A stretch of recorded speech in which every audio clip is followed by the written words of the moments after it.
Hey everybody, and happy Monday. So this week we're going to focus on the issue of constipation.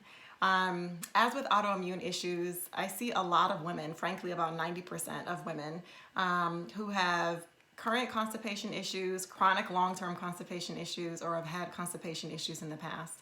And most of them don't really know exactly why or what's happening, and unfortunately many of us have just accepted it as a way of life. That is not okay, and you do not have to live with chronic constipation issues. And so this week I want to focus on why we may experience constipation, and then follow me through the rest of the week to learn more tips for preventing it, for dealing with it if you do have it, and I'll also give you some recipes to get started. Okay. So first of all, many people don't think of gastrointestinal or skin issues as hormonally related, but they are. And when your pathways of elimination are congested, your body can't get rid of toxins as well as the natural buildup or hormonal byproducts that occur with normal metabolism. And so then you pile on the issues of mismanaged blood sugar and adrenal fatigue, which then further interferes with the body's ability to sort of Swiffer clean its own system. And then you've got an open invitation for hormonal imbalance. So your stool, though, is not the only way that the body gets rid of toxins, but it is a key one that we're going to focus on for this week. And so to do this, we're going to focus primarily on two organs, the large intestine and the liver. So think of your liver and large intestine as your internal garbage processors.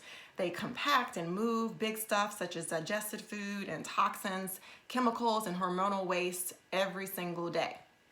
The liver's primary purpose is to convert fat-soluble toxins into water-soluble waste through a two-step process so that your body can excrete them via sweat, urine, and bowel movements. And those toxins can include everything from cosmetics, chemicals in your diet and in the environment, pesticides, insecticides, dry cleaning chemicals, alcohol, even household cleaning products, as well as hormonal wastes. Hormonal wastes meaning the hormones that your body has already used and then needs to get rid of.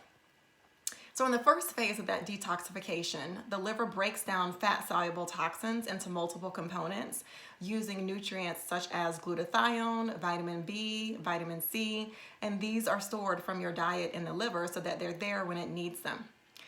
These multiple components are then called free radicals, the result of that first phase of this detox process. And they become more toxic as a whole than the original toxin in the first place that the liver began to break down. You've probably heard the term free radicals and their links to things like cancer and chronic health issues. And so due to this increase in toxicity of free radicals, it's critical that that second phase of detoxification in the liver kicks in as soon as possible. We obviously wouldn't want those hanging around very long.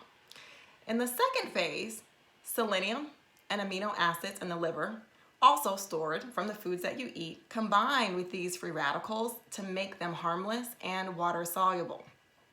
So ideally, once your liver transforms a toxin from a fat-soluble to a water-soluble molecule, it enters the gallbladder, mixes with bile, and then leaves the body via the large intestine. The last thing required to complete this process then is an adequate amount of dietary fiber to make sure that they can very quickly leave the body through having a bowel movement. And so based on this, you can see why it's so critical to have adequate intake of all of these nutritional components, vitamin B, C's, amino acids, selenium, glutathione, and so forth, as well as dietary fiber. It's not just the thing that doctors tell us. If we don't have enough of one or more of those, then it completely disrupts this whole process of your body's ability to break down toxins and then sweep them out of the body in a timely fashion. So one tip, when you wake up in the morning, you should drink a glass of water, just an 8-ounce glass of water as soon as you get up. And ideally, you should feel the urge to have a bowel movement within about 20 minutes or so. If you don't, if it's longer than that, or you need a cup of coffee in order to feel the need to go to the bathroom, technically, you're constipated, even if you go later that day. And the reason for this is because every day between 3 p.m. and 3 a.m., the liver goes into a self-cleaning mode every single day. And so your first bowel movement should happen soon after you wake up the next day because the liver has basically been working for 12 hours to get rid of yesterday's waste. And then also remember that the lining of the large intestine is osmotic. So that means that things can travel in and out through that membrane. And so if you don't have an efficient transit time because your liver or large intestine is congested and things are just sitting there in your large intestine, or you're lacking the necessary nutrients or fiber to make sure that things are getting swept out, then those toxins and the other chemicals that are working their way through that elimination pathway can get reabsorbed back into the bloodstream and continue circulating throughout the body.